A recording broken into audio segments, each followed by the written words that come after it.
Soil forming factor, है ना। तो बेसिकली मिट्टी क्या है, what is soil? Soil is the upper most withered layer of the rock, है ना। तो विदरिंग के वजह से जो है, जो सबसे टॉप मोस्ट लेयर है, टॉप मोस्ट लेयर जो है, top most layer, it is form due to the weathering of the rocks, weathering of rocks, ठीक है। तो विदरिंग ऑफ रॉक्स मतलब कि जो पेरेंट रॉक होगा, है ना, उसका विदरिंग होगा, तो ये एक फैक्टर है। टोपोग्राफी, टोपोग्राफी इस वजह से क्योंकि टोपोग्राफी के हिसाब से आप देखिए, जहाँ पे रिलीफ फीचर ज्यादा होगा तो हो सकता है कि वहाँ पे रेट ऑफ इरोजन है सो बढ़ जाए। अगर टोपोग्राफी प्लेन है तो वहाँ पे डिपोजिशन है सो ज्यादा हो जाएगा। तो कहने का मतलब है कि टोपोग्राफी भी एक फैक्टर है जो कि सॉइल फॉर्मेशन में है सो रिस्पॉन्सिबल होता है। और क्लाइमेट तो सबसे इंपॉर्टेंट तो क्लाइमेट होगा, है ना, कि वहाँ पे बारिश कितना है, वहाँ पे ड्राई सीजन है कि नहीं, है ना। तो उसके वजह से जो है सो सॉइल फॉर्मेशन का प्रोसेस जो है सो इन्फ्लुएंस्ड होता है। इस वजह से ए बी सी तीनों फैक्टर है, लेकिन डी नहीं है, ठीक है। Which of the following is concerned with soil? Edaphic word जो है ना, इसका हिंदी में देखो मिट्टी से संबंधित ऐसे ट्रांसलेशन है, बट इडेफिक वर्ड जो है सो आपको सॉइल से रिलेटेड होता है। इडेफिक तो कहीं पे भी आप देखिए, edaphic is related to the soil. Question number 3 का आंसर क्या होगा?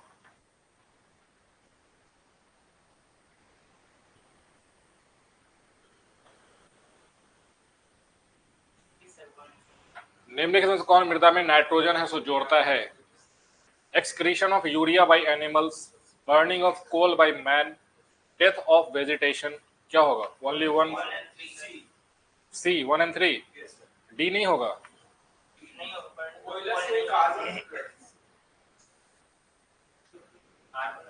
हाँ, burning of coal by man नहीं होगा, ठीक है। Which of the following adds nitrogen to the soil? तो दूसरा को हटा दो। बाकी excretion of urea by animals, तो यूरिया बेसिकली नाइट्रोजन रहता है। और डेथ ऑफ वेजिटेशन, तो आपको मालूम है कि डिकम्पोजिशन होगा वेजिटेशन का, तो उसमें जो भी अमीनो एसिड्स होते हैं वो उसमें नाइट्रोजन इसे भी प्रेजेंट होता है। तो नाइट्रोजन का जो है सो रिसाइकलिंग हो जाएगा हमारे सॉइल में, है ना। इस वजह से 1 एंड 3 है सो दोनों सही हो जाएगा। Burning of coal by man, अगर देखो, अगर कोई भी फॉसिल फ्यूल को हम लोग बर्न करते हैं, फॉसिल फ्यूल को बर्न करते हैं, तो इसके बर्निंग की वजह से कौन सा गैस है सो रिलीज होता है? CO2, सल्फर ऑक्साइड, इसके अलावा और कोई गैस होता है क्या? अगर इनकम्प्लीट कंबसन होगा तो कार्बन मोनोऑक्साइड हो जाएगा, CO। इसके अलावा और कोई गैस? नाइट्रस कि नाइट्रिक? NH3, ammonia. देखो, फॉसिल फ्यूल या फिर किसी भी कंबशन में जो है नाइट्रोजन ऑक्साइड है सो रिलीज होता है। कैसे रिलीज होता है, क्या रीजन है? क्या फ्यूल में नाइट्रोजन है इस वजह से, या फिर कुछ और रीजन है?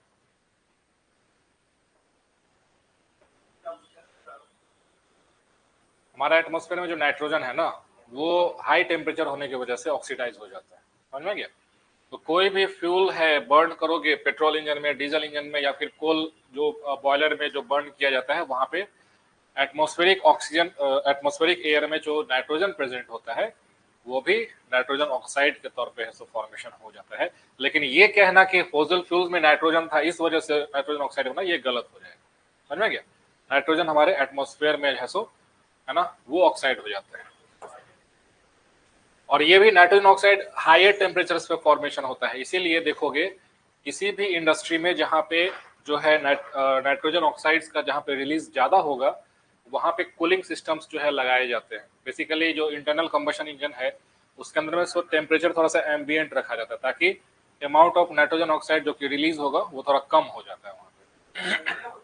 हाँ, नहीं ये जहरीला नहीं होता है, लेकिन ये हमारे एटमॉस्फेयर में जाएगा तो एसिड रेन कम, एसिड रेन कम, एसिड रेन जो है नाइट्रिक एसिड बना देगा, ये सल्फ्यूरिक एसिड बना देगा, ये कार्बोनिक एसिड बना देगा।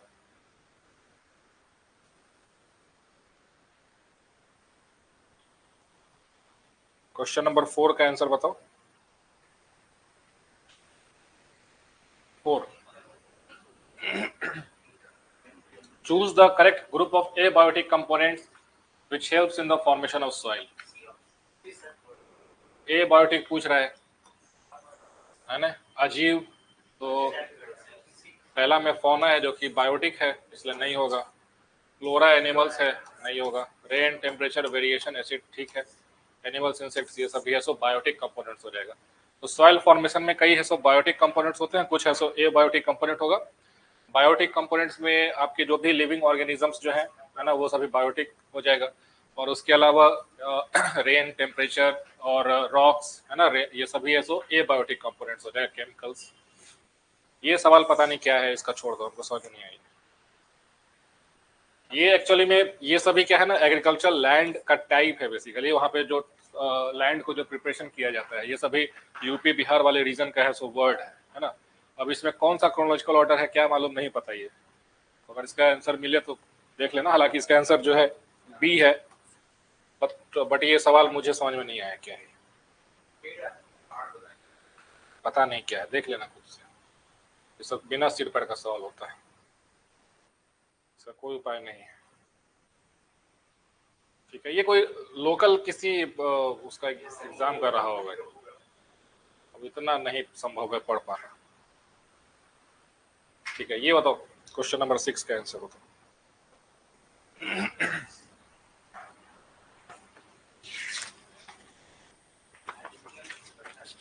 In soil formation process, the material transported and deposited by water is called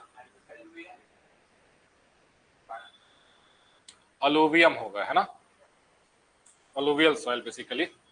तो alluviums के डिपोजिट होने की वजह से कौन सा सॉइल बनता है, alluvial soil। ठीक है, alluvial soil, जैसे कि आप देखिए गंगा के द्वारा, ब्रह्मपुत्र नदी के द्वारा, जलोढ़ मिट्टी, सब सारा वर्ड जितना आ रहा है सब बोलते चलो एक लाइन से। खादर भी बोल रहे हो, जलोढ़ मिट्टी बोलते हैं, खादर इसका टाइप है, इसको हिंदी में जलोढ़ मिट्टी बोलते हैं। ठीक है, जलोढ़ मिट्टी, जलोढ़ मृदा, मिट्टी को क्या बोलते हैं, मृदा। हाँ, सारा वर्ड्स जितना आता है बोल दो। और ये बांगर, खादर, ये सब क्या है,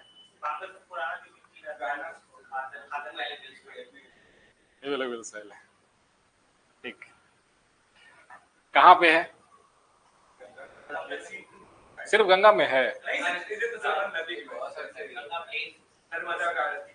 नहीं, जो नॉर्थ इंडियन प्लेन्स है उसका जो हिमालय का फुट हिल्स के पास का जो मिट्टी होगा बेसिकली उसमें रॉक्स ज्यादा होता है, उसको भाबर बोलते हैं, भाबर की पट्टी, जो कि 10 से 12 किलोमीटर चौड़ा पट्टी होता है।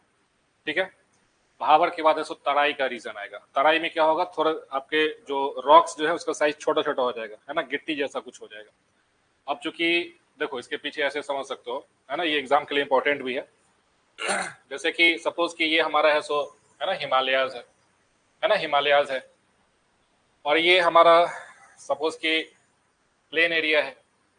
तो ये जो रीजन देख रहे हो जहाँ पे स्लोप अब जो है जमीन पे आकर के जो है कम होने लगेगा, तो ऊपर से जो भी रिवर्स है, जो भी नदी है, ये क्या कर रहा है अपने साथ में बोल्डर्स ये सब जो है कैरी करके ला रहा है ना, पत्थर उत्थर को।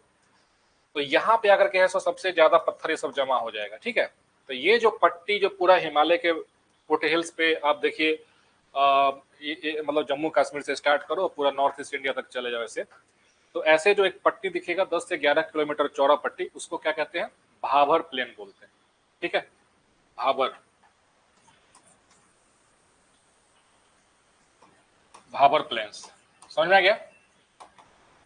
तो एक बात बताओ कि क्या ये भाबर प्लेन में है सो खेती पॉसिबल है क्या, अरे किसी खेत में खूब खाली पत्थर का अंदर जाके बिछा दो तो नहीं होगा ना, तो ये एग्रीकल्चर के लिए यूज नहीं होता है। ठीक है, दूसरा कि इसमें जो भी हिमालय का जो भी पानी ऊपर से जो भी रिवर्स का स्ट्रीम्स का आएगा, क्या इसमें है सो लॉस्ट हो जाएगा कि नहीं, वाटर लॉगिंग तो होगा नहीं, पूरा बड़ा बड़ा बोल्डर है पूरा एक लाइन से बिछा हुआ है, तो यहाँ पे पानी है सो नीचे अंदर की तरफ लॉस्ट हो जाता है और फिर वो पानी वापस से निकलेगा कहाँ पे, तो तराई वाले बेल्ट में। समझ में आ गया। भाबर के बाद जो दूसरा एक पट्टी होगा 12 से 13 किलोमीटर चौड़ा इसके पैरेलल, उसको हम लोग तराई बोलते हैं, ठीक है, तराई रीजन है ना। भाबर प्लेन्स के बाद कौन सा आ जाएगा, तराई का रीजन आ जाएगा। तराई में बताओ कि क्या यहाँ पे ये जो पानी जो यहाँ पे लॉस्ट हो रहा था ये वापस से सरफेस पे आने लगेगा कि नहीं, तो यहाँ पे आपको बहुत ज्यादा स्वयं ये सब देखने को मिलेगा, स्वयं पे रीजन रहेगा, ठीक है। जल जमाव ये सब काफी दिखेगा आपको यहाँ पे, है ना। स्वयं मार्स मतलब कि जल जमाव का क्षेत्र रहेगा ये, तराई का जो क्षेत्र है, तराई का जो रीजन है, ठीक है। यहाँ पे पेड़ ये सब का जो है ना काफी ज्यादा डेंसिटी रहेगा, फॉरेस्ट वॉरेस्ट काफी ज्यादा रहेगा तराई में। अब उसके बाद क्या होगा कि अब इससे और छोटे छोटे फाइन पार्टिकल्स जो है सो आगे की ओर डिपॉजिट होगा, अलुवियल सॉइल्स। तो अब आ जाएगा आपको बांगर का प्लेन, ठीक है, जिसमें ओल्ड अलुवियल सॉइल्स हो गए और इसके बाद जो न्यू होगा सॉइल्स इसको खादर प्लेन्स बोलते हैं, ठीक है। ये हो गया बांगर और ये है खादर। खादर क्या होता है, न्यू, खादर न्यू अलुवियल सॉइल है ना, न्यू अलुवियल सॉइल जो कि बाढ़ के द्वारा है सो हर साल खादर का बेल्ट जो है सो लाया जाएगा। बाढ़ के समय आप देखो, बाढ़ जो है, फ्लड्स जो है, बेसिकली ऐसा तो माना जाता है कि हमारे एग्रीकल्चर के लिए सही नहीं है ना, लेकिन बाढ़ का आना भी जरूरी है। क्यों, क्योंकि बाढ़ अपने साथ क्या करता है, नया अलुवियल सॉइल लेकर के आता है जो कि ज्यादा उपजाऊ मिट्टी होता है और आगे का 4-5 साल का जो खेती होगा ना वो बढ़िया होगा। समझ में गया। हाँ, बहाव है, बाकी नए मिनरल्स नए सॉइल्स को है सो कैरी करके लाता है और उसी प्लेन को, वो जो नया प्लेन बनेगा ना उसको हम लोग खादर प्लेन बोलेंगे। समझ में गया। तो ये याद रखना, अगर कभी भी क्रोनोलॉजी पूछे कि बताओ कि इंडिया का जो नॉर्दर्न प्लेन है उसमें नॉर्थ से साउथ जो है अरेंज करो कौन सा पट्टी होगा, ठीक है। तो सबसे ऊपर का जो पट्टी होगा है ना, हिमालय से जस्ट नीचे वाला पट्टी जो है 10 से 11 किलोमीटर चौड़ा पट्टी, ये थोड़ा ज्यादा बना दी, इतना नहीं, ठीक है। ये कौन सा हो जाएगा, भाबर है ना, भाबर प्लेन्स। भाबर के बाद दूसरा पट्टी जो होगा तराई, तराई, तराई के बाद तीसरा है ना बांगर, और सबसे लास्ट का जो पट्टी होगा खादर, ठीक है, खादर। भाबर में जो है सो सबसे ज्यादा साइज का रॉक्स ये सब रहेगा, वहां पे वाटर जो है सो जमा नहीं हो सकता, वाटर लॉगिंग नहीं होगा। लेकिन ये जो पानी यहाँ पे हिमालय की जो नदी जो भी गायब होती है भाबर में, ये वापस से तराई में है सो री इमर्ज होने लगता है, इसलिए तराई में आपको वाटर लॉगिंग ये सब देखने को मिलेगा। समझ में गया। बाकी बांगर और खादर जो है सो कहाँ पे होता है, तो ये flood plains of the reverse में, जो भी नदी का जो बाढ़ का जो क्षेत्र है, बाढ़ का जो मैदान है, उसमें आपको बांगर और खादर जो है सो जलोढ़ मिट्टी दिखाई देगी। ये देखो, ये बहुत सिंप्लीफाइड वर्जन मैंने आपको बताया है। अगर कोई भी रिवर, इवन जैसे कोसी है या फिर आप देखो बूढ़ी गंडक, कोई भी नदी है, उसके जस्ट एडजेसेंट जो फ्लड प्लेन्स होगा ना वो न्यू अलुवियल होगा, और वो उस नदी से जितना दूर जाओगे वो उतना ओल्डर अलुवियल वहां पे दिखाई देगा। समझ में आ गया। नदी के जस्ट जो एडजेसेंट एरियाज जो होंगे जहाँ पे रेगुलर बाढ़ आते रहता है वो न्यू अलुवियल सॉइल का है सो एग्जाम्पल होगा खादर का, और जितना दूर नदी से बढ़ते जाओगे वो उतना ओल्ड अलुवियल होगा, खादर बांगर कहलाएगा। समझ में आ गया। चलो वापस से आते हैं, तो इसका जो आंसर होगा ओनली 3 है, ठीक है। अलुवियल सॉइल्स जो है, जलोढ़ मिट्टी जो है, अलुवियम के डिपॉजिट होने की वजह से। अलुवियम बेसिकली क्या है, these are the soil particles which are carried by the rivers, है ना। जो भी नदी जो है ऐसे जो फाइन पार्टिकल्स को कैरी करता है उसको हम लोग अलुवियम बोलते हैं, और इसके डिपोजिशन होने से अलुवियल सॉइल बनता है जिसको जलोढ़ मिट्टी कहते हैं, ठीक है। एक चीज और ध्यान देना है कि जो सॉइल होता है, सॉइल कोई भी मिट्टी है ना, इसके 3 कंपोनेंट्स बेसिकली जो होते हैं पार्टिकल्स होते हैं, है ना, सैंड, सिल्ट और क्ले, ठीक है। बहुत इंपॉर्टेंट है, आपके एग्जाम में इसके ऊपर हमेशा सवाल पूछता है पीटी में। सभी का क्या प्रॉपर्टीज होता है, क्या कैरेक्टरिस्टिक्स होता है, आगे है क्वेश्चन तो देख लेंगे वहां पे, ठीक है। Soil leaching is a major problem of, मृदा का निक्षालन जो है एक बड़ी समस्या है। Tropical rain forest, African savanna, Mediterranean regions, Australian downs, कौन सा है? क्यों?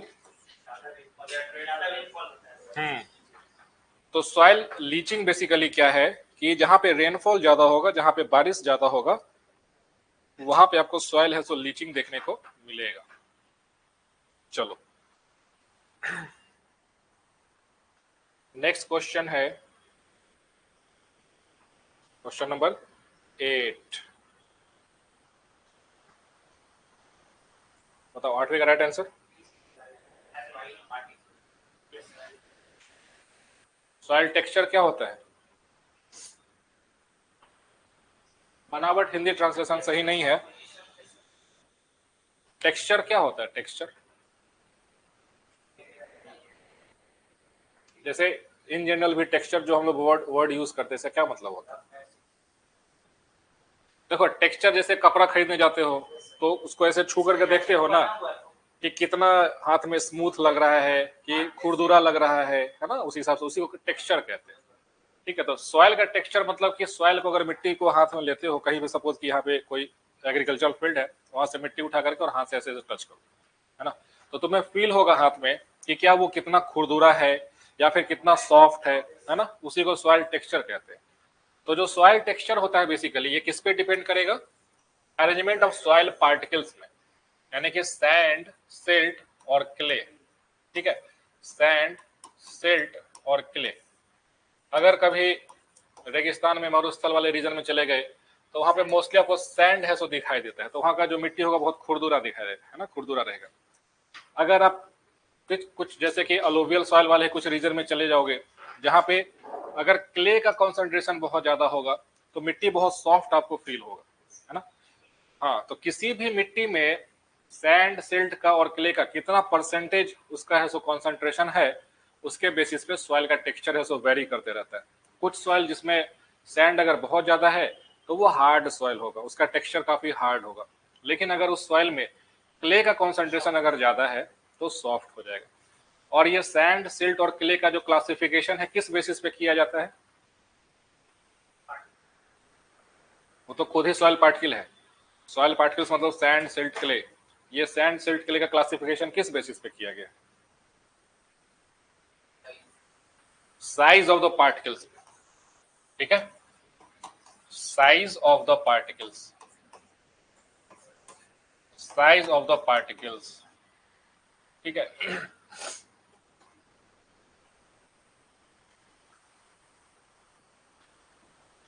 देखो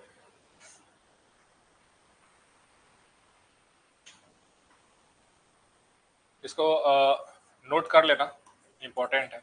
सैंड, सिल्ट, क्ले, ठीक है, sand, silt, clay, these are the particles of the soil, है ना। जो भी कण जो मौजूद होता है मिट्टी में, मृदा में, उसको 3 भाग में डिवाइड किया जाता है, सैंड, सिल्ट और क्ले में, ठीक है। सैंड मतलब कि रेत है, सिल्ट मतलब कि गाद है और क्ले मतलब कि मिट्टी है, ठीक है। तो ये बेसिकली साइज के हिसाब से जो है ना, साइज के हिसाब से जो है क्लासिफिकेशन होता है। तो सैंड जो है सो इसका साइज क्या होता है? पार्टिकल्स का साइज सैंड का, हाँ, ये तीनों में सबसे बड़ा यही होगा। इसका जो साइज होगा 0.05 से लेकर के 2.0 mm का डायमीटर होगा, ठीक है। जो पार्टिकल होगा उसका साइज इस रेंज में रहता है, 0.05 से लेकर के 2.0 mm के बीच में रहेगा। सिल्ट जो है, सिल्ट 0.002 से लेकर के 0.05 mm के बीच में, ठीक है। और अगर इससे भी छोटा हो जाए, क्ले जो है लेस देन 0.002 mm, समझ में आ गया। सैंड जो होगा कितना साइज का होगा जी? 0.05 से लेकर के 2 mm के बीच का जो पार्टिकल होगा उसको सैंड पार्टिकल्स बोलेंगे। उससे कम साइज का अगर पार्टिकल होगा तो उसको सिल्ट कहेंगे, 0.002 से लेकर के 0.05 mm के बीच में।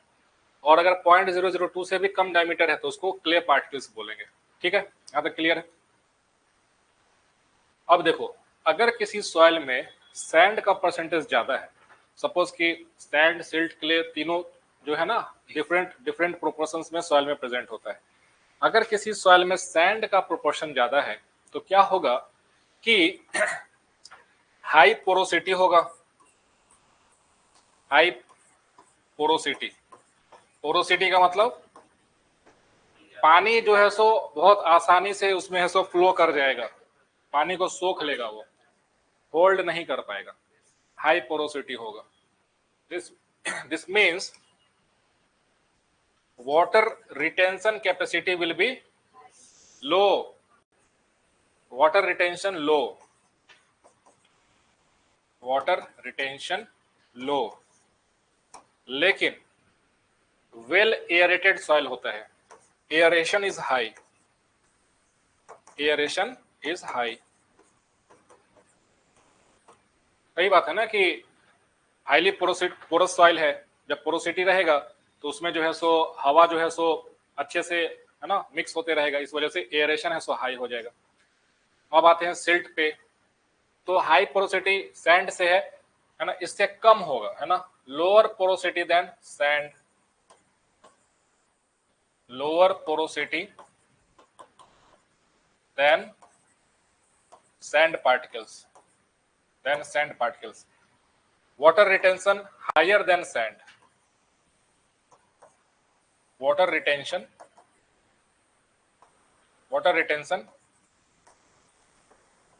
higher than sand but lower than clay। ठीक है, aeration is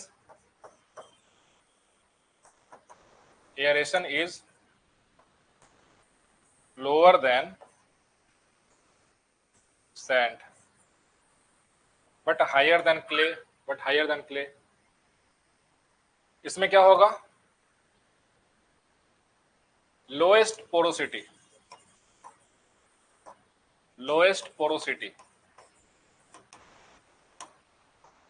water retention highest, water retention highest. ठीक है, और aeration is lowest, aeration is lowest, aeration is lowest. यहां तक क्लियर है। चलो एक सवाल पूछते हैं, प्रैक्टिकल सवाल। सवाल ये है कि बहुत लोगों को गार्डनिंग का शौक होता है, कितना लोगों को शौक है? हाँ, अरे घर पे अपना पेड़ पौधा लगाना, गमला उमला में है, शौक है? ठीक है, चलो अभी पूछते हैं तुमसे सवाल। ये एक गमला है, ठीक है, और गमला में तुमने क्या किया कि मिट्टी जो है सो कहीं से उपाय किए, मिट्टी बाहर से, और जो है मिट्टी लाके तुमने भर दिया इसमें। ठीक है, क्ले है, क्ले वाला है जिसमें कंसंट्रेशन ज्यादा है। ठीक है, तुमने पूरा क्ले भर दिया इसमें, है ना, पूरा बढ़िया से ठूस के एकदम कि मिट्टी जो है प्रॉपर न्यूट्रिशन मिले, है ना, इसमें थोड़ा सा खाद वाद भी मिला के भर दिया, क्ले पार्टिकल्स ज्यादा है। और फिर इसमें तुमने क्या किया, एक पौधा है सो ऐसे, है ना, लाके लगा दिया। ठीक है, पौधा लगा दिए, इसमें कली भी है ऐसा, और सोचोगे कि और इसको नीचे ऐसे लगा दिया तुमने, है ना, बढ़िया से डेली इसमें ऐसा पानी वानी दे रहे हो, लेकिन पता चला कि 3-4 दिन के बाद ऐसा पेड़ सूख गया। इसके पीछे का वजह क्या है?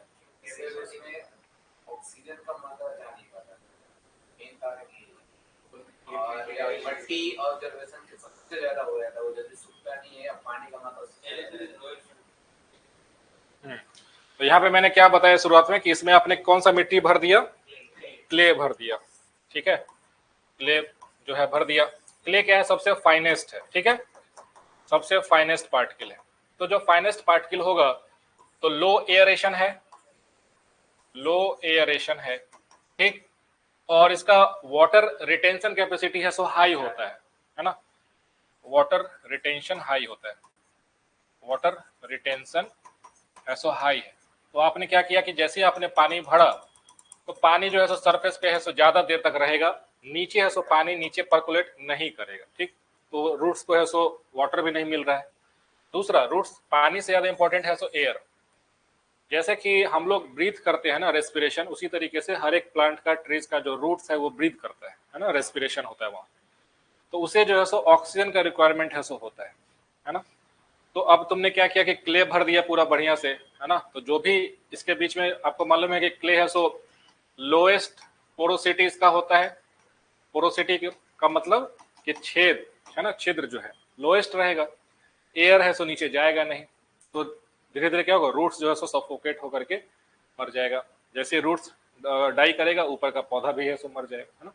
इस वजह से हमेशा जब भी गमले में पेड़ पौधा लगाया जाता है तो उसमें देखोगे सैंड, सिल्ट और क्ले, है ना, अगर इसको इक्वल प्रोपोर्शन में मिला के अगर मिट्टी तैयार करके और फिर पौधारोपण करोगे तो वो सबसे बेस्ट रहेगा। समझ में आ गया? हाँ, मतलब अब वो सही प्रैक्टिस नहीं है। अगर किसी को नहीं मालूम है, क्ले अगर अच्छे से भर दोगे तो वो पौधा मुरझा जाएगा। हाँ, नहीं लगेगा, उस पर नहीं लगेगा, तो ये ध्यान रखना। सैंड, सिल्ट, क्ले है सो तीनों अगर ये इक्वल, देखो अगर ये इक्वल प्रोपोर्शन में रहेगा, उसी को हम लोग क्या बोलते हैं, लोमी सॉइल, ठीक है। लोमी सॉइल मतलब कि कोई 30% रहे, कोई 35% रहे, फिर वो 35% रहे, है ना, या फिर सैंड 35% है, ये है सो 30 रहे, 30 रहे, ऐसे करके। मतलब कि 30 से 40 के बीच में अगर तीनों का इक्वल परसेंटेज वैसा कुछ अगर मिला दोगे ना, उसको हम लोग लोमी सॉइल बोलते हैं। और वो एग्रीकल्चर के लिए या फिर किसी भी प्लांटेशन के लिए है सो बहुत जो है सो न्यूट्रिशियस और काफी बढ़िया होता है, ठीक है। बाकी अगर सिर्फ सैंड ला के भर दोगे तो क्या होगा, जो भी पानी दोगे पानी पूरा नीचे से ड्रेन हो जाएगा, पानी रिटेन ही नहीं करेगा, है ना। गमला के नीचे में आपको मालूम है कि यहाँ पे एक होल बना रहता है, तो सारा जैसे पानी भरे इधर से पूरा निकल जाएगा पानी। हाँ, सैंड वाले में नहीं होगा।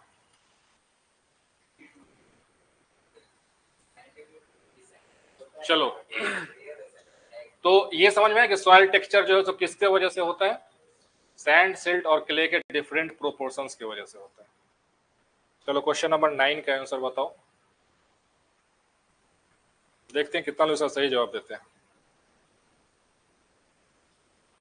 कंटूर बंडिंग, क्या होता है contour bunding?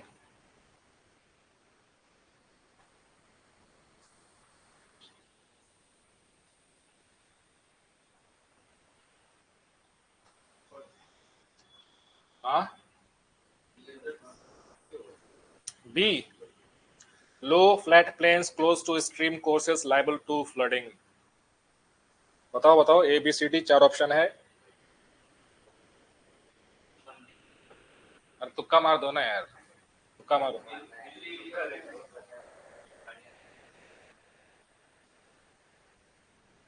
C, scrublands liable to spread to weed growth।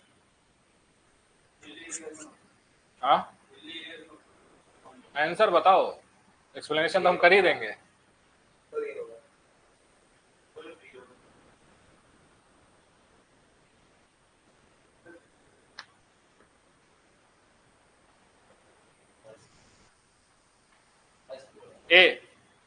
ए मतलब कि desert marshals liable to strong wind action. इसका आंसर डी है, नन ऑफ द अबव।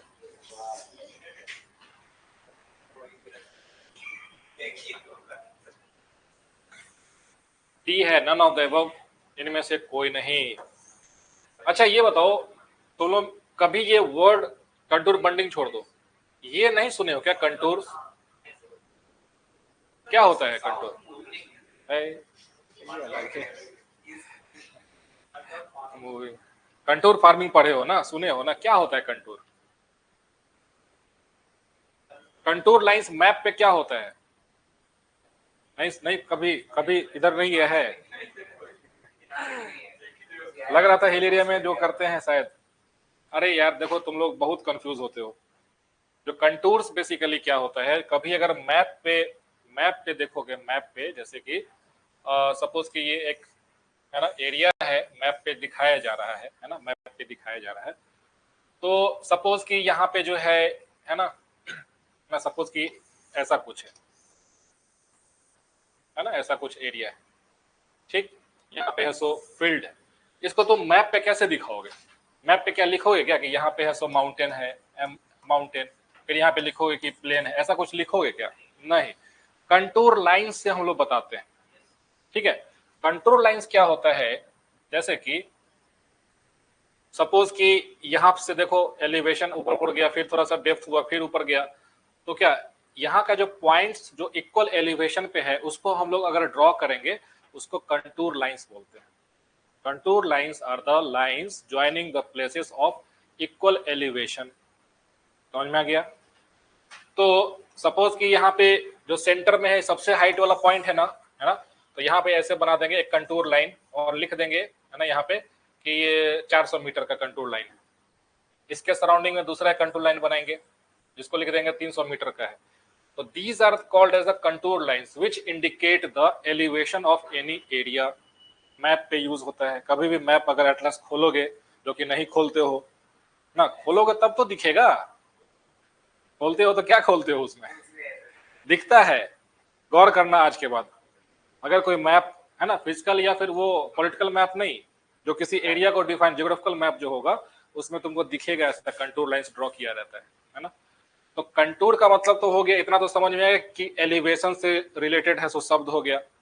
अब देखो कंटूर बंडिंग क्या होता है, इसको समझो। कंटूर बंडिंग बेसिकली जो है एक एग्रीकल्चरल प्रैक्टिस है। कहाँ पे? तो हिली एरिया में, पहाड़ी क्षेत्र में, ठीक है। हाँ बोले थे लेकिन ऑप्शन ए क्लिक कर दिए है ना, फिर क्या फायदा बोल के, ऑप्शन डी करना चाहिए था। हिली एरियाज में होता है कंटूर बंडिंग। इसमें करते क्या है कि सपोज कभी जाना हिली एरियाज में घूमने के लिए, कभी जाना तो वहां पे भी देखोगे कि लोग जो है सो राइस का कल्टीवेशन ये सब करते हैं, है ना। जैसे कभी दार्जिलिंग घूमने चले जाओ, है ना, कहीं पे भी जाओगे तो लोग वहां पे पहाड़ पे भी ना स्लोप को ऐसे पैरेलल कर करके और उसके ऊपर ऐसे राइस का कल्टीवेशन ये सब भी करते हैं, है ना। तो ऐसे जैसे कि सपोज ऐसा एक फ्लैट बना देगा, फिर ऐसे हिल रहेगा, फिर ऐसे फ्लैट बना देगा, फिर ऐसे, है ना, ऐसे करके स्टेयर टाइप का है सब बना देता है, ठीक। कंटूर बंडिंग क्या होगा, देखो यहाँ पे ये जो फ्लैट ऐसे बनाया जाता है ना, यहाँ पे ऐसा एम्बैंकमेंट बना दिया जाएगा, है ना। यानी कि अगर ऐसा पहाड़ है, ऐसा पहाड़ है तो इसके चारों तरफ ऐसा एक है सो, है ना, ऐसा कुछ एलिवेटेड टाइप का एम्बैंकमेंट बना दिया जाएगा, ठीक है। इसी को कंटूर बंड्स बोलते हैं। बंड का मतलब क्या होगा, है ना, छोटा सा डैम समझो ना, मिनी डैम, हाँ मिनी डैम। इसके पीछे का रीजन क्या है, कंटूर बंडिंग का रीजन क्या है कि हिल पे जो भी बारिश होता है, अगर ऐसा कुछ कंटूर बंडिंग नहीं करेंगे तो बहुत तेजी से पानी फ्लो करेगा, सॉइल इरोजन है सो बढ़ेगा, और जो आपका एग्रीकल्चर जो आपने कुछ किया है उसको भी डैमेज कर देगा, है ना। इस वजह से पानी के फ्लो को कम करने के लिए, धीमा करने के लिए ऐसा बंडिंग, मतलब कि जो कंटूर लाइंस है उसके क्रॉस थोड़ा सा छोटा छोटा डैम टाइप का बना देते हैं। समझ में आ गया? तो यही है आपका हिली एरियाज में एग्रीकल्चर को प्रमोट करने के लिए कंटूर बंडिंग का प्रैक्टिस किया जाता है। हाँ पहाड़ी इलाका में कंटूर का मतलब ही है एलिवेशन, तो पहाड़ी इलाके में ही होगा, प्लेन सी में तो होगा नहीं। इस वजह से डी इसका है सो राइट आंसर हो जाएगा। खेती कुछ भी, राइस कल्टीवेशन करो, कुछ भी करो। वो तुम शिफ्टिंग कल्टीवेशन बोल रहे हो क्या? टेरेस फार्मिंग पता नहीं, लेकिन ये अगर कभी एग्जाम में कंटूर बंडिंग पूछे तो समझना कि हिली एरियाज का प्रैक्टिस है ये, ठीक है। चलो क्वेश्चन नंबर 10 का आंसर बताओ। Relative percentage of sand, silt and clay in soil is known as soil texture, just अभी बताए, ठीक है। सॉइल टेक्सचर, सॉइल टेक्सचर के मतलब कि कितना परसेंटेज इसमें सैंड है, कितना परसेंटेज है सो सिल्ट है, और कितना परसेंटेज उसमें क्ले है, तीनों मिला करके है सो 100% होता है, ठीक है। उसको सॉइल टेक्सचर हम लोग बोलेंगे। क्वेश्चन नंबर 11 देखो क्या है,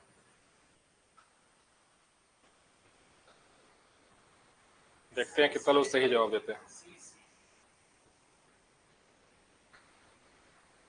कितना लोग सही जवाब देंगे देखते हैं।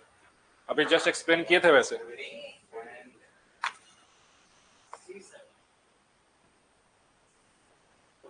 सी,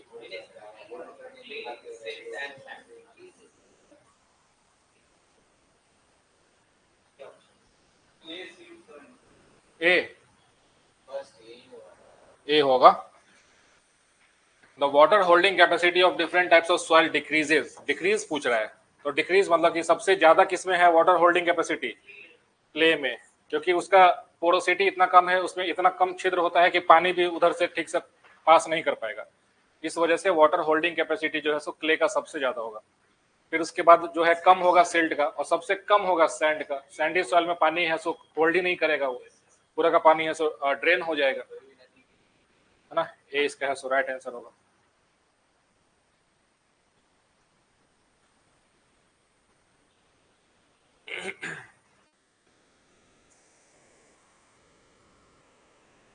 क्वेश्चन नंबर 12 का आंसर क्या होगा? D, earthworms are not good for agriculture. क्या बात है, earthworms break down the soil into fine particles and make it soft, है ना। किसानों का मित्र इसको कहते हैं जी। तो ये तो गलत हो गया और ये सही हो गया, अर्थवर्म्स। लेकिन हमारे देश में जो है केमिकल पेस्टिसाइड्स को यूज करने की वजह से, क्या बोलते हैं उसको? वर्मी कंपोस्ट, ऑर्गेनिक फार्मिंग में। लेकिन ये जो पेस्टिसाइड्स का जो यूज हम लोग करते हैं और जो इंसेक्टिसाइड्स का, उसके वजह से बहुत ज्यादा हार्म हुआ है अर्थवर्म्स का, है ना। तो जो सॉइल का जो नेचुरल फर्टिलिटी है वो रिड्यूस हो जाता है। ठीक है, चलो क्वेश्चन नंबर 13 का आंसर बताओ।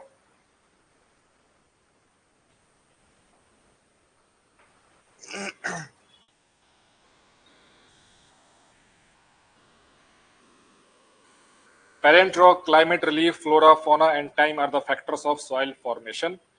Relate the following factors with the activities they perform by matching the following. यानी कि पेरेंट रॉक का क्या रोल होता है, क्लाइमेट का, रिलीफ का, फ्लोरा फोना का क्या रोल होता है, टाइम का आपको बताना है, अरेंज करना है। बी,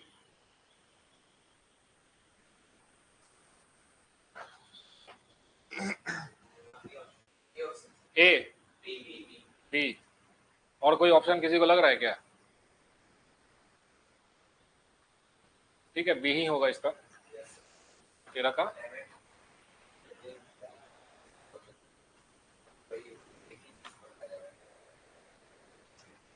बी है, ठीक है। Parent rock, colour, texture and permeability, ठीक है। यानी कि रॉक जितना हार्ड होगा वो उतना परमेबल जो है नहीं होगा। सॉफ्ट रॉक रहेगा ज्यादा परमेबल होगा, हार्ड रॉक रहेगा लो परमेबल रहेगा। फ्लोरा एंड फोना, ठीक है। तो देखिए इसके वजह से ऑर्गेनिक मैटर है, सो सॉइल में आता है ह्यूमस का फॉर्मेशन। किसी भी रीजन में ह्यूमस है कि नहीं वो डिपेंड करेगा कि वहां पे ऑर्गेनिक मैटर यानी कि फ्लोरा और फोना का सोर्स कितना है ना। इस वजह से क्लाइमेट, सी का क्या दिया है? 4। रेट ऑफ वेदरिंग, सही बात है कि क्लाइमेट अगर सपोज कि ह्यूमिड क्लाइमेट है, वेट क्लाइमेट है, तो वहां पे है सो ज्यादा जो है रिवर्स ये सब होगा, तो वेदरिंग है सो ज्यादा हो जाएगा, है ना। और टाइम, टाइम क्या होता है? थिकनेस ऑफ सॉइल प्रोफाइल, ठीक है। ये बताओ कि सॉइल प्रोफाइल जो है सो क्या है, what do you mean by soil profile? बहुत इंपॉर्टेंट वर्ड है। जैसे कि सॉइल टेक्सचर हमने देखा ना, सॉइल प्रोफाइल का मतलब क्या होता है?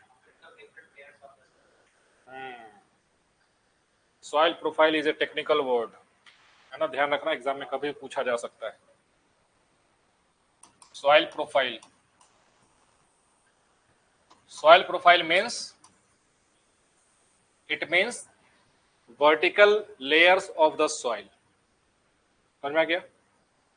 It is called as soil profile, vertical layers of the soil. एक डायग्राम आपको हम बनाने जा रहे हैं, बहुत एग्जाम के लिए इंपॉर्टेंट है, उसको समझ लेना। सॉइल प्रोफाइल का डायग्राम, सॉइल प्रोफाइल में मतलब vertical layers of the soil, जो कि अभी आपको क्लियर हो जाएगा। ठीक है,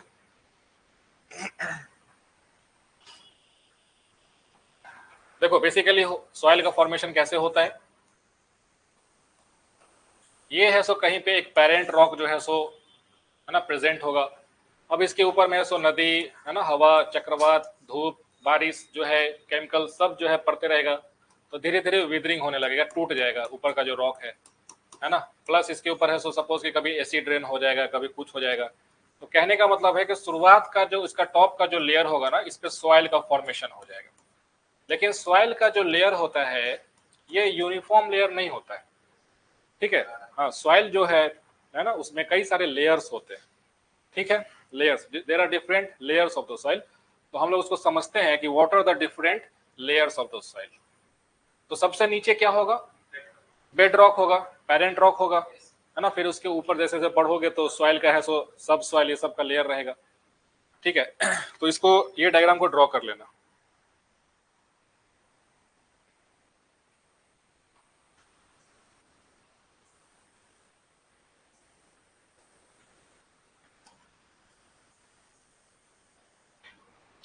इसमें कुछ प्रोसेस भी समझाएंगे, लीचिंग जो है, इलुविएशन जिसको कहते हैं, और इल्लुविएशन है सो कहाँ पे होता है ये भी समझ लें,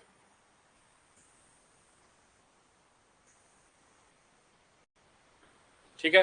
ये समझो कि वर्टिकल जो हम लोग प्रोफाइल देखने वाले हैं, इसी को हम लोग क्या कहेंगे, सॉइल प्रोफाइल, ठीक है। सॉइल प्रोफाइल मतलब कि vertical layers of the soil, vertical layers of the soil, vertical layers of the soil. इसमें वेजिटेशन जो है तो सबसे ऊपर वाले लेयर पे होगा, है ना। पेड़ पौधा जो है, घास वास जो है यहाँ पे रहेगा, सब पेड़ पौधा ये सब, ठीक है। तो जो सबसे ऊपर का जो लेयर होगा सॉइल का, क्या उसमें ऑर्गेनिक कंटेंट और ह्यूमस कंटेंट ज्यादा होगा कि नहीं, जाहिर सा बात है कि ज्यादा होगा, है ना।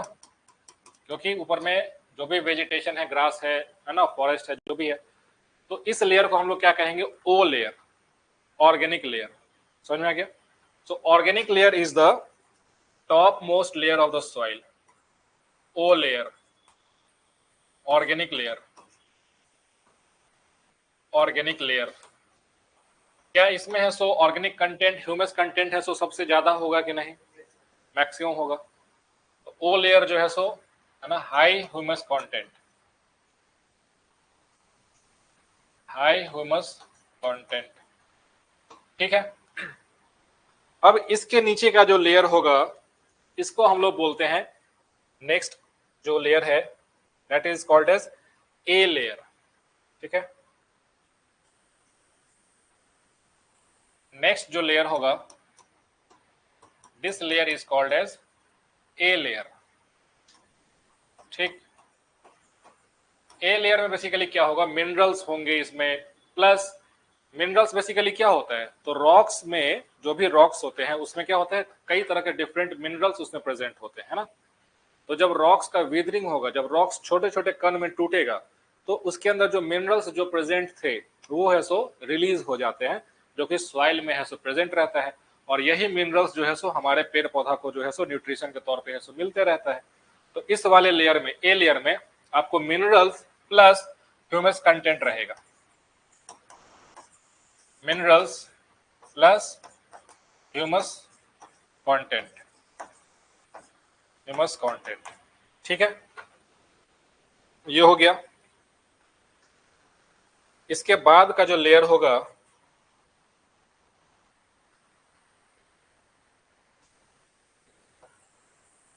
इसके बाद का जो लेयर है, it is called as E layer, E for English, E layer, E layer.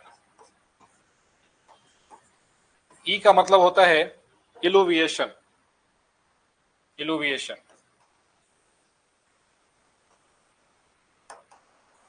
ELUVIATION, eluviation. E layer is called as the eluviation layer. Eluviation layer में क्या होता है, यहाँ पे लीचिंग आपको देखने को मिलेगा। व्हाट इज लीचिंग, देखो लीचिंग का मतलब होता है कि सपोज कि यहाँ पे कोई, है ना, वाटर डिजोल्विंग जो मिनरल्स हो सकता है, तो ऊपर जो भी बारिश होगा, सपोज कि रेनफॉल होता है, ऊपर में बारिश होता है ना, या फिर कोई रिवर्स है, कुछ भी है, तो वो पानी जब नीचे आता है तो यहाँ से जो मिनरल्स है ये डिसॉल्व होकर के और नीचे की तरफ परकोलेट कर जाएगा। समझ में आ गया? तो क्या इस वाले रीजन से हम कह सकते हैं कि ये जो रीजन होगा, यहाँ का जो मिनरल्स है वो पानी के साथ डिसॉल्व होकर के नीचे की ओर है सो जमा हो रहा है। So this layer will be called as the eluviated layer, E layer. ठीक है। सो इलुविएशन मतलब कि लीचिंग, लीचिंग, लीचिंग यहाँ पे सबसे ज्यादा होगा।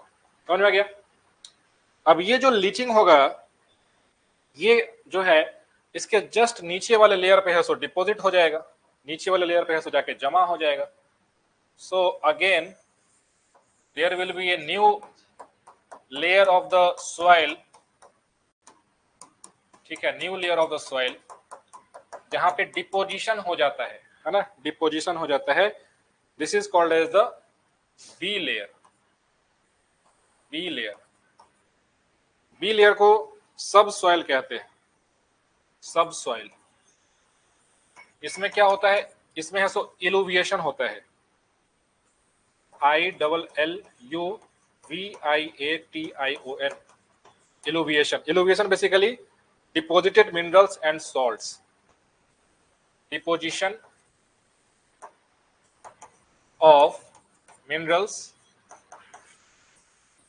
And salts, minerals and salts. समझ में आ गया? इसके बाद का जो नेक्स्ट जो लेयर होगा that is basically your semi withered parent rock, है ना, जो पेरेंट रॉक जो बच गया थोड़ा बहुत, जिसके ऊपर ये सभी कार्यक्रम हुआ ऊपर में। ठीक है। और सबसे लास्ट में जो होगा this is basically your parent rock, semi withered parent rock. और सबसे लास्ट में जो होगा, जो कंक्रीट जो ब्लॉक होगा, this will be your bed rock, bed rock. समझ में आ गया? This is your parent rock layer. इसमें भी कई सारे सब टाइप्स जो है सब हो जाते हैं, but this is the most general classification of the different layers of the soil. और ये पूरा जो वर्टिकल जो प्रोफाइल हम लोग देख रहे हैं इसको क्या कहेंगे? Soil profile. तो अगर कभी एग्जाम में सॉइल प्रोफाइल का पीटी में अगर ऑब्जेक्टिव कुछ ऐसा डेफिनेशन पूछ लिया तो देखना कि सॉइल प्रोफाइल का ऑप्शन वो सही होगा जिसमें vertical layers of the soil mention किया हो। समझ में आ गया? ये यहाँ पे और क्या समझना है आपको? इलुविएशन और ये इलुविएशन दोनों में फर्क समझ में आया कि नहीं? ये जो इलुविएशन लेयर है यहाँ पे लीचिंग हो रहा है और यहाँ पे डिपोजिशन हो रहा है। ठीक है। So this is your illuviation and this is your ILUVATION। ठीक है। तो ये different layers of the soils जो है आपके मौजूद होते हैं हमारे अर्थ के क्रस्ट के ऊपर में। ठीक है, ड्रॉ कर लिए?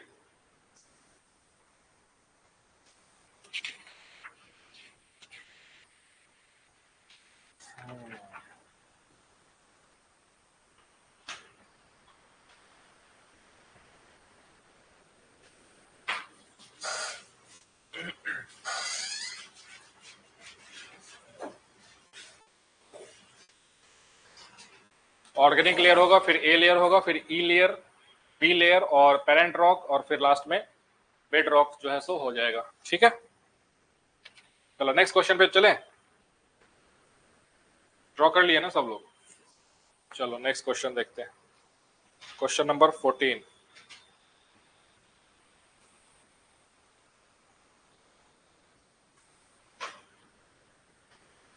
चलो क्वेश्चन नंबर 14 बताओ। With reference to the agricultural soils consider the following statements.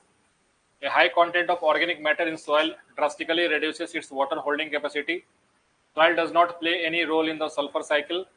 Irrigation over a period of time can contribute to the salinization of some agricultural lands. Select the correct answer by using the codes given below. 1 and 2, 1 and 3, 1 and 3, all of these. क्या होगा? Question number 14 का answer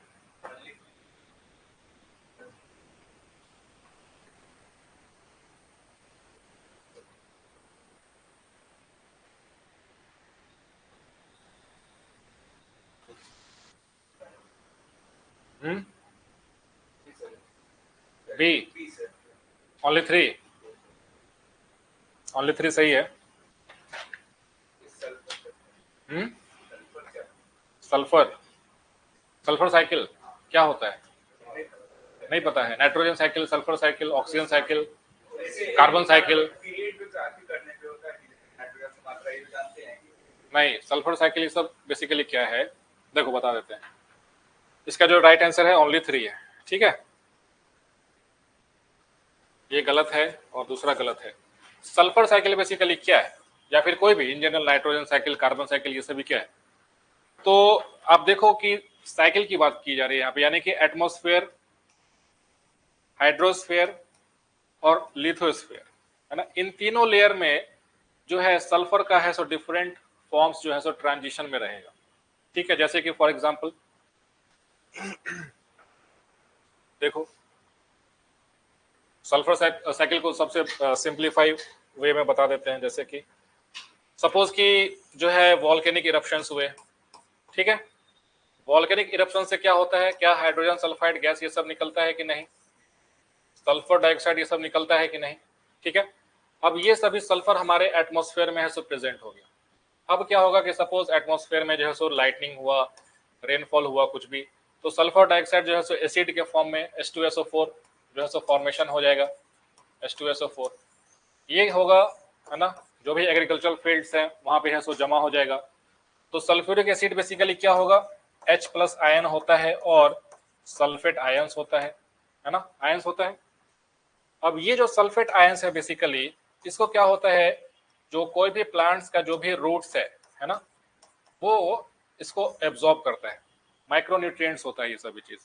तो plants क्या करेगा, sulphate ions को है सो, है ना, कंज्यूम करेगा, और फिर इसमें जो भी ग्रोथ में अपने है सो टिश्यूज के ग्रोथ में है सो यूज करेगा। फिर जब प्लांट जब डाई आउट करेगा, है ना, डिकम्पोज होगा, तो वापस से सल्फेट आयंस जो है सो हमारे सॉइल में है सो चला जाएगा। समझ में क्या? तो ये जो साइकिल जो है ना, आप देखोगे सल्फर का डिफरेंट फॉर्म जो है सो चेंज होते रहेगा। तो उसी कॉन्टेक्स्ट में ये सवाल पूछा गया कि क्या soil does not play any role in the sulphur cycle, तो बिल्कुल गलत स्टेटमेंट है। जो सल्फेट आयंस है, हाँ सल्फेट आयंस है, उसको है सो प्लांट्स के पास पहुंचाता है, और फिर जब प्लांट्स जब डाई आउट होते हैं, डिकम्पोज होते हैं, तो फिर से सल्फर जो है वापस सॉइल में चला जाता है। फिर वो सपोज कि वाटर के साथ है सो मिल जाएगा, सल्फ्यूरिक एसिड बन जाएगा, किसी रॉक्स को डिकम्पोज करेगा। तो कहने का मतलब है कि एक साइकिल जो है सो चलता रहता है ना। Irrigation of a period time can contribute to salinization. देखो, अगर किसी भी फील्ड को, एग्रीकल्चर लैंड को अगर आप जो है ओवर इरिगेटेड कर दोगे, है ना, जल जमाव उसके ऊपर कर दोगे, ओवर इरिगेशन, तो क्या होगा, ये जो पानी है सो इवोपरेट करेगा, और उसके साथ साथ जो सॉल्ट्स जो डिपॉजिट सॉल्ट्स जो इसमें प्रेजेंट रहता है, वो आपके फील्ड पे है सो जमा होता रहेगा धीरे धीरे, ठीक है, ओवर इरिगेशन की वजह से। या फिर कहीं पे अगर देखो ग्राउंड वाटर्स को बहुत ज्यादा अगर कंज्यूम कर रहे हो, खास करके जैसे पंजाब हरियाणा वाले रीजन में ये प्रॉब्लम हुआ है, सैलिनाइजेशन ऑफ सॉइल का प्रॉब्लम हुआ है। क्यों? क्योंकि वहाँ पे खेती इतना ज्यादा एक्सटेंसिव किया जा रहा था कि जो जमीन का जो पानी है उसको ट्यूबवेल से है काफी ज्यादा मात्रा में है सो निकाला जा रहा था। हाँ, तो ओवर इरिगेशन होने की वजह से क्या होगा कि आपके वाटर्स में सॉल्ट्स भी तो डिसॉल्व होते हैं ना, तो वाटर तो कंज्यूम कर लिया जाएगा, कुछ वाटर है सो इवेपोरेट हो जाएगा, लेकिन आपके सरफेस पे जो है लैंड का जो सरफेस है, सॉल्ट्स उस पे है सो डिपॉजिट होते चले जाता है, जिसकी वजह से सैलिनिटी ऑफ द सॉइल का है सो प्रॉब्लम होता है, और समय के साथ साथ जो है सॉइल इनफर्टाइल हो जाएगा। मतलब किसी भी तरीके से अगर ओवर इरिगेशन होगा तो कहीं ना कहीं से उसमें जो है आपको सॉल्ट का कंसंट्रेशन बढ़ता है, और चूंकि बारिश वाला में से ज्यादा है ग्राउंड वाटर का ज्यादा होता है, क्योंकि नीचे से रॉक्स के मिनरल्स में बहुत सारे सॉल्ट्स रहते हैं जो कि पानी में डिसॉल्व होते रहता है। और ग्राउंड वाटर को अगर एक्सेस, मतलब जितना कंजम्पशन से ज्यादा अगर पानी ओवर इरिगेट करोगे तो ये प्रॉब्लम है सो हो जाएगा। इसको न्यूट्रल करने के लिए क्या यूज करते हैं हम लोग, किसी को पता है? अगर सॉल्ट का कंसंट्रेशन बहुत ज्यादा बढ़ गया किसी भी एग्रीकल्चरल फील्ड पे, तो उसमें हम लोग जिप्सम यूज करते हैं। जिप्सम जो है सो न्यूट्रलाइज कर देता है ना। तो ध्यान रखना, कभी कभी एग्जाम में ये भी पूछता है कि अगर सैलिनाइजेशन ऑफ सॉइल है तो उसको कम करने के लिए क्या यूज करते हैं, जिप्सम ऐड करते हैं। कौन सा? अल्कलाइन सॉइल को भी कम करता है, अल्कलाइन सॉइल को भी कम करता है।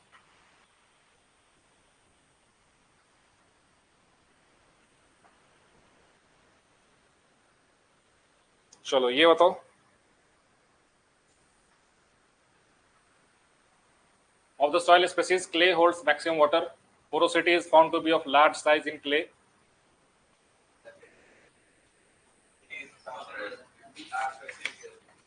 क्या है राइट आंसर क्या होगा?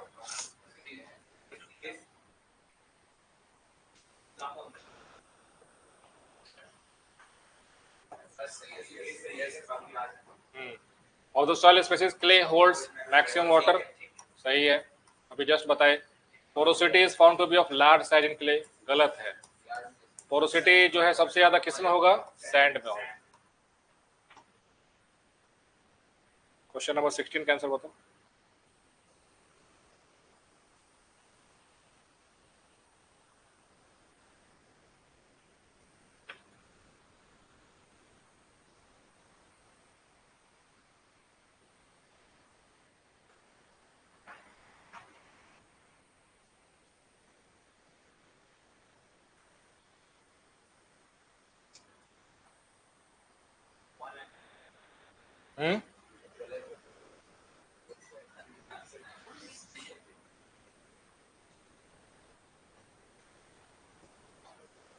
Option A 1 and 3, option B 2 and 3, option C only 2 only 3, क्या होगा? A D only 3. स्टेटमेंट है, सो इनकरेक्ट स्टेटमेंट पूछ रहा है ना. तो पहला सही है, फर्टाइल सॉइल जो है बिल्कुल सही है. दूसरा वेजिटेशन जो है डेजर्टिफिकेशन को कम करेगा. लेकिन जो तीसरा स्टेटमेंट है कि ग्रास के वजह से जो है सॉइल इरोजन होता है, उल्टा है. बेसिकली ग्रास जो है सो सॉइल इरोजन को रोकता है. ठीक है, हाँ, तो ये है सो गलत स्टेटमेंट है, इसलिए ओनली 3 आंसर हो जाएगा. रॉन्ग स्टेटमेंट पूछा गया है. तो जो ग्रास जो होता है, घास जो होता है ना, उसका जो जितना सरफेस पे वो दिखता है उससे ज्यादा एक्सटेंसिव उसका रूट्स होता है. ठीक है, घास का जो रूट होगा, जड़ होगा, वो काफी एक्सटेंसिव, काफी वाइड होता है. इस वजह से सॉइल इरोजन को प्रिवेंट करता है वो.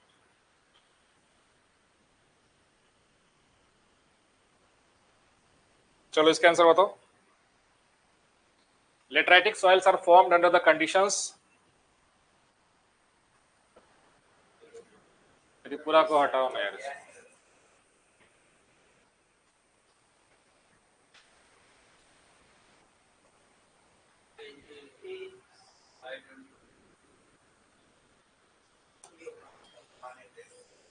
देखो, जो लेटराइट सॉइल्स होता है ना, ये कहां पे फॉर्मेशन होता है, याद कर लो. लेटेराइट सॉइल बेसिकली जो है एक काइंड ऑफ सॉइल है, मिट्टी है, जो कि हाई रेनफॉल और हाई टेम्परेचर रीजन में होता है. High rainfall and high temperature region. ठीक है, तो आपको ये बात समझ में आ जाएगा कि जो लेटराइट मिट्टी है ये बेसिकली ट्रॉपिकल रीजन का सॉइल है, ना कि टेम्परेट रीजन का.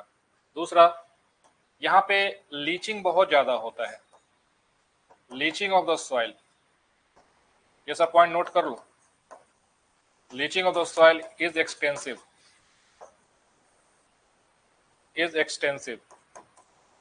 इस वजह से इसमें वाटर सॉल्युबल जो भी न्यूट्रिएंट्स होते हैं वो कम होते हैं या फिर नामात्र के होते हैं. जैसे कि लाइम होगा ही नहीं इसमें, पोटास है ना, एटसेट्रा आर वॉश्ड आउट, बह जाता है, इसमें लीचिंग हो जाता है. तो बचता क्या है? बचेगा आयरन का ऑक्साइड, एल्यूमिनियम का ऑक्साइड. ठीक है, तो आयरन ऑक्साइड, एल्यूमिनियम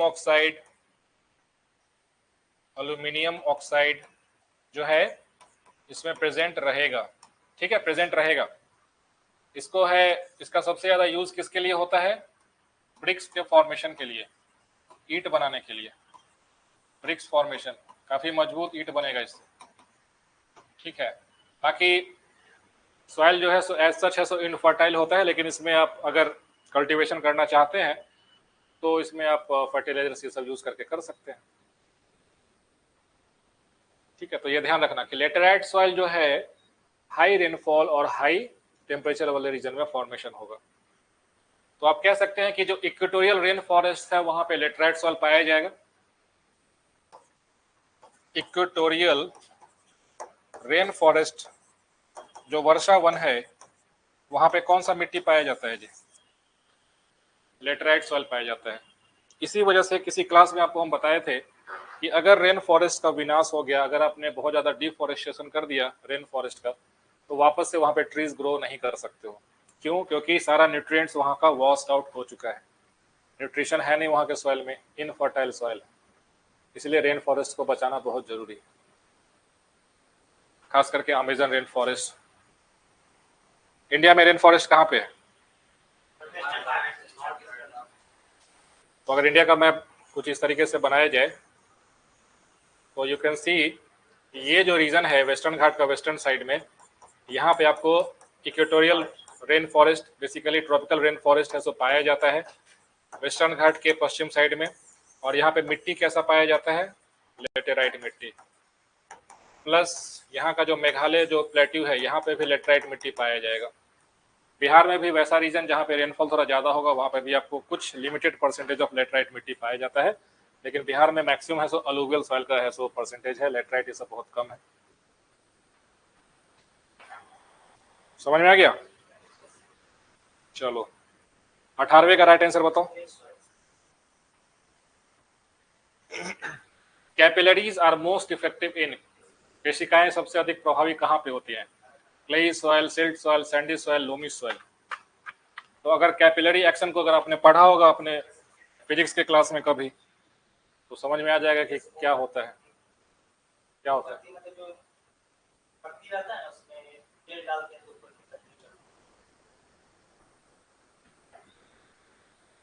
क्या होता है कैपिलरी एक्शन? बाकी लोग बताओ।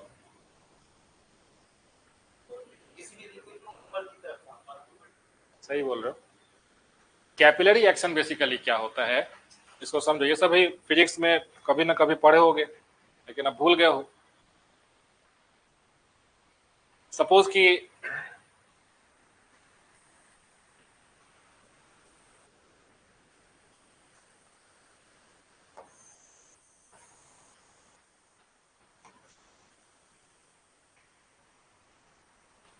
एक कंटेनर है जिसमें तुमने कुछ लिक्विड है सो भर दिया, ठीक है।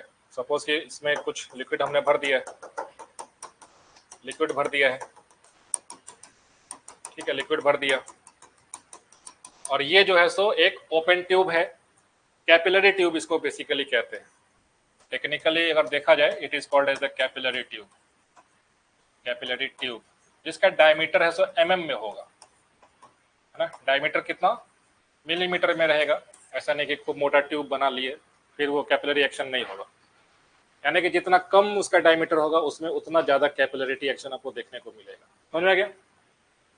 तो ये जो लिक्विड है, सपोज पानी है, तो क्या पानी इसी लेवल पे रहेगा कि पानी ऐसे राइज कर जाता है? राइज कर जाता है। तो ये जो राइज जो है ना, this is called as the capillary action. Capillary action समझ में आ गया? कैपिलरी एक्शन जो है आप देखिए, तो ये जो कैपिलरी ट्यूब है जिसका डायमीटर बहुत कम है, अगर किसी लिक्विड में उसको सबमर्ज करोगे ऐसे ट्यूब को, तो तुरंत जो है सो पानी ऊपर की ओर राइज कर जाएगा। तो क्या ये ग्रेविटी के अगेंस्ट काम किया कि नहीं? ग्रेविटी के अगेंस्ट काम किया। इसके पीछे का क्या वजह है, क्यों ऐसा हुआ? तो फिजिक्स में दो ऐसे फोर्सेस होते हैं जिसका नाम है एडहेसिव फोर्स और कोहेसिव फोर्स। एडहेसिव फोर्स, कुछ तो फोर्स लगेगा तभी तो ऊपर की ओर जाएगा ना जी। अपने मन से थोड़ी, जादू थोड़ी चल रहा है कि पानी ऊपर चढ़ जाएगा। कुछ तो फोर्स लगेगा जो कि ग्रेविटी के अगेंस्ट जो है काम करेगा। Cohesive force. एडहेसिव फोर्स होता है टू डिफरेंट मीडियम्स के बीच में फोर्स ऑफ अट्रैक्शन। तो सपोज कि अगर ये ग्लास का बना होता, ग्लास ट्यूब है, ग्लास का कैपिलरी ट्यूब है, तो ग्लास के सरफेस और जो वाटर पार्टिकल्स जो कांटेक्ट में है इनके बीच में एक फोर्स ऑफ अट्रैक्शन लगता है, उसको कहते हैं एडहेसिव फोर्स। समझ में आ गया? तो उस एडहेसिव फोर्स की वजह से पानी का जो पार्टिकल है ऊपर की ओर मूव करेगा, जो कि कांटेक्ट में है यहाँ पे, ठीक। अब सपोज कि यहाँ का एक पार्टिकल है तो थोड़ा सा ऊपर की ओर खींचा, तो अब दूसरा जो पार्टिकल होगा वाटर का, उन दोनों के बीच में लगेगा कोहेसिव फोर्स। कोहेसिव फोर्स किसी लिक्विड के सेम पार्टिकल्स के बीच में लगने वाला फोर्स होता है। हम भी डूब रहे हैं, तुम भी साथ में डूबो। समझ में आ गया? तो एक पार्टिकल को एडहेसिव फोर्स ने ऊपर की ओर खींचा, वो दूसरे को अपने साथ में खींच लिया कोहेसिव फोर्स की वजह से। तो ये जो मैकेनिज्म है, इसी वजह से पानी है सो राइज कर जाता है और इसको कैपिलरी एक्शन बोलते हैं। इसका यूज देखो एग्रीकल्चर में कितना ज्यादा होता है ना, कि अगर सपोज कि ये हमारा एग्रीकल्चरल फील्ड है और आपने उसके ऊपर जो है क्रॉप्स ये सब प्लांट कर रखे हैं, है ना, क्रॉप्स ये सब प्लांट कर रखे हैं। पानी तो बिल्कुल जो ग्राउंड वाटर जो होता है, क्या ऐसा होता है कि बिल्कुल 1 फीट पे ही गड्ढा किया और पानी निकल गया? ऐसा तो नहीं होता है। लेकिन प्लांट का जो रूट होता है वो तो हार्डली 2 मीटर 5 मीटर ऐसे कुछ ऐसे जाता होगा। तो इसके रूट्स को पानी कैसे मिलता है? तो नीचे से जो पानी रहता है ना सॉइल में, आप हमने आपको क्या बताया कि पोरोसिटी होता है, पोरस सॉइल होता है, तो वो कैपिलरी ट्यूब्स के तौर पे काम करने लगता है। ठीक है, और नीचे का जो पानी है ग्राउंड वाटर, ये ऊपर की ओर कैपिलरी एक्शन से राइज करते रहता है। ठीक है, और उसी पानी को जो प्लांट्स है, जो ट्रीज है, जो वेजिटेशन है, वो अपने रूट्स के पास में पहुंच जाता है उसको। कौन सा?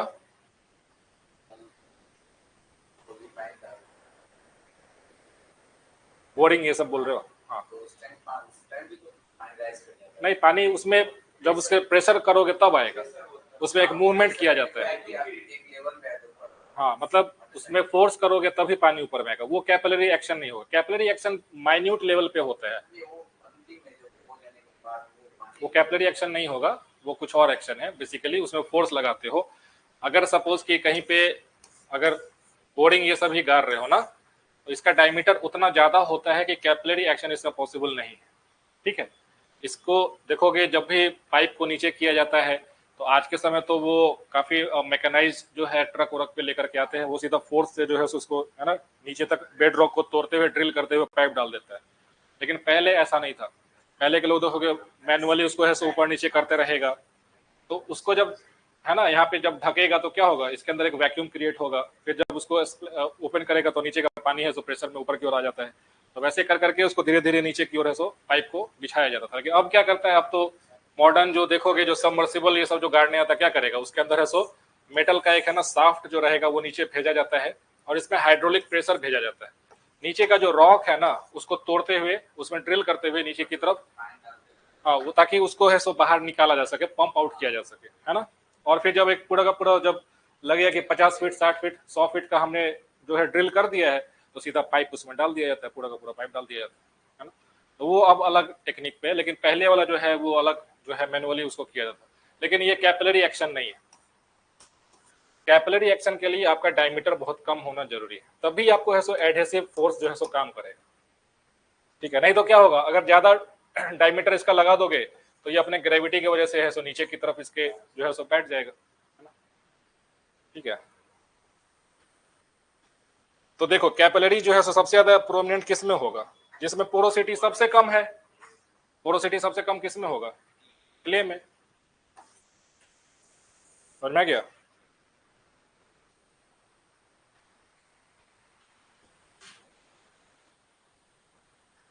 चलो ये बताओ,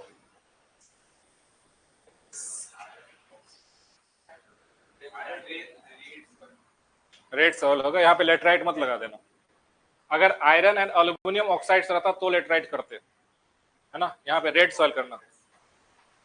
ठीक है, रेड सॉइल देखो याद रखो, आयरन जो है रेड सॉइल में भी पाया जाता है, लेटराइट में भी पाया जाता है, लेकिन जो बॉक्साइट मिनरल है ये रेड सॉइल का पार्ट है। ठीक है, लेटराइट में एल्यूमिनियम अगर रहता आयरन एंड एल्यूमिनियम तो लेटराइट आंसर करते, लेकिन यहाँ पे आयरन और बॉक्साइट यानी कि यार वही तो बोल रहे हैं, तो उसका आंसर रेड भी होगा लेटराइट भी होगा, दोनों में है रेड, मतलब दोनों में आयरन रहता है, इसीलिए तो आयरन के साथ साथ बॉक्साइट ऐड कर दिया। ठीक है, तो देखो बॉक्साइट ये सब भी मिनरल आयरन, देखो रेड सॉइल बेसिकली क्या है कि जो बेड रॉक जो वहां पे पेरेंट रॉक जो था उसमें आयरन और एल्यूमिनियम का है सो पहले से मात्रा बॉक्साइट सब का ज्यादा रहेगा। जो लेटराइट सॉइल है बेसिकली ये लीचिंग की वजह से बना है, वहां पे और भी मिनरल्स प्रेजेंट थे लेकिन एक्सेसिव रेनफॉल होने की वजह से लीचिंग हो गया, तो आयरन का ऑक्साइड वहां पे ज्यादा बचेगा, है ना। तो आयरन ऑक्साइड का कलर नेचुरली रेड ही होता है, तो लेटराइट सॉइल का भी जो रंग देखोगे नेचुरली वो भी रेडिश ही रहता है ना। Which soil needs little irrigation as it retains soil moisture? Alluvial, black soil. ठीक है, ब्लैक सॉइल सबसे पूछा जाने वाला फेवरेट सॉइल है एग्जाम में, इसके बारे में कुछ पॉइंट नोट कर लो। जो ब्लैक सॉइल है कहाँ पाया जाता है इंडिया में सबसे ज्यादा? ये तो दिखेगा ही नहीं ब्लैक सॉइल यार। चलो व्हाइट सॉइल कर देते हैं। ब्लैक सॉइल, ब्लैक सॉइल का दूसरा नाम क्या है? रेगुर सॉइल, रेगुर मिट्टी। इसी का दूसरा नाम क्या है? Cotton soil. क्यों? क्योंकि ये कॉटन जैसा होता है। कॉटन का कल्टीवेशन सबसे ज्यादा ब्लैक सॉइल पे होता है। ठीक है। तीसरा, इसका जो फॉर्मेशन हुआ है किसके वजह से? क्या? हाँ, बेसिकली जो डेक्कन ट्रैप है, डेक्कन ट्रैप के वेदरिंग होने की वजह से। ठीक है। डेक्कन ट्रैप कैसे बना था तो वो क्लास याद करो जब हम लोग इंडिया का फिजियोग्राफी सब डिस्कस कर रहे थे और वोल्केनिज्म बताए थे कि डेक्कन ट्रैप पे है। सो बहुत ज्यादा जब रीयूनियन आइलैंड्स के ऊपर से इंडियन सब कॉन्टिनेंट मूव कर रहा था तो हॉटस्पॉट वोल्केनिज्म हुआ था, बहुत ज्यादा लावा का जो है वहां पे फ्लो हुआ था और उसके ठंडा होने की वजह से डेक्कन ट्रैप का फॉर्मेशन हुआ था। तो डेक्कन ट्रैप का जो वेदरिंग होगा तो वहां पे ब्लैक सॉइल का है सो फॉर्मेशन हुआ है। ठीक है। इस सॉइल का जो सबसे इंपॉर्टेंट कैरेक्टरिस्टिक है, ठीक है, ये क्या होगा है ना कि इसमें जब ये ड्राई होता है ना तो इसमें बहुत ज्यादा क्रैक्स डेवलप हो जाता है। ठीक है। So it is called as self flowing soil. ये बहुत इंपॉर्टेंट है, लिख लो, इधर उधर दिमाग लगाओगे, ध्यान रखोगे, भटक जाओगे। एग्जाम में पूछेगा, 90% चांस है ब्लैक सॉइल पे सवाल रहता है। Self flowing soil. Self flowing soil का मतलब क्या होता है कि है ना इसमें जो है सो खुद ही क्रैक्स ये सब डेवलप हो जाता है ना, दरार ये सब डेवलप हो जाता है। Cracks develop when the soil is dry, when the soil is dry। दूसरा पॉइंट आपको याद रखना है कि the soil swells, फूल जाता है जी, when it is wet, when it is wet। ठीक है। इसी वजह से सॉइल जो सोयल करता है, इसी वजह से बोला जाता है कि these black soils have good water retention capacity। ठीक है, good water retention capacity, water retention capacity. अगर आपको मैप पे दिखाऊं कि ब्लैक सॉइल कहां पे सबसे ज्यादा पाया जाएगा, कहां पे? महाराष्ट्र और गुजरात वाले रीजन में। Very nice.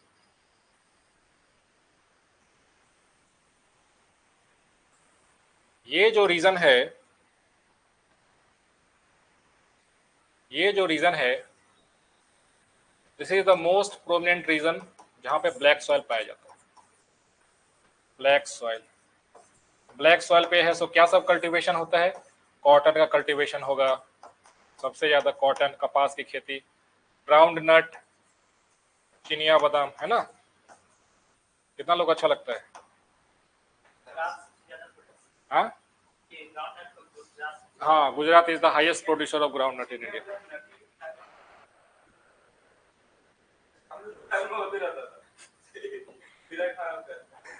अगली बार लेकर के आना अपने घर से, ठीक है।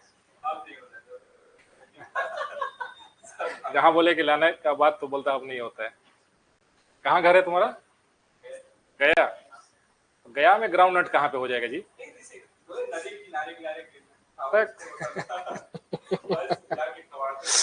कुछ और खा लेते हो गया। ठीक है, हो सकता है।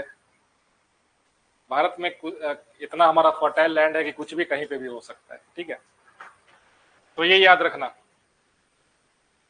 Cotton, pulse, groundnut, sugarcane, है ना, बेसिकली एग्रीकल्चर के लिए काफी इंपॉर्टेंट है ब्लैक सॉइल। तो ये अगर कभी भी एग्जाम में रेगुलर सॉइल दिखे दैट मीन्स के ब्लैक सॉइल, कॉटन सॉइल दिखे मतलब के ब्लैक सॉइल, डेक्कन ट्रैप के विदरिंग की वजह से कौन सा soil? Black soil. Self flowing soil किसको कहते हैं? ब्लैक सॉइल को कहते हैं। कौन सा ऐसा सॉइल है जो कि वेट होने पे सॉइल हो जाता है और ड्राई होने पे क्रैक्स हो जाता है? Black soil. ठीक है, कौन सा ऐसा सॉइल है जिसका वाटर रिटेंशन कैपेसिटी काफी अच्छा है? Black soil. ये सभी एग्जाम में पूछता है, बार बार पूछता है, इसलिए याद रखना। ठीक है, तो इसी वजह से पूछा कि विच सॉइल नीड्स लिटिल इरिगेशन, बहुत ज्यादा इसको है सो इरिगेशन का जरूरत नहीं है। क्यों? क्योंकि अब सॉइल मॉइस्चर को रिटेन करता है, तो ब्लैक सॉइल हो जाएगा। ठीक है, चलो क्वेश्चन नंबर 21। अरे सर का टाइम हो गया क्या क्लास का? हाँ हाँ, 5 बज गया ना। चलो ये लास्ट क्वेश्चन बताओ किसका, बाकी कल कर देंगे। तो which groups does the black cotton soil of India belong?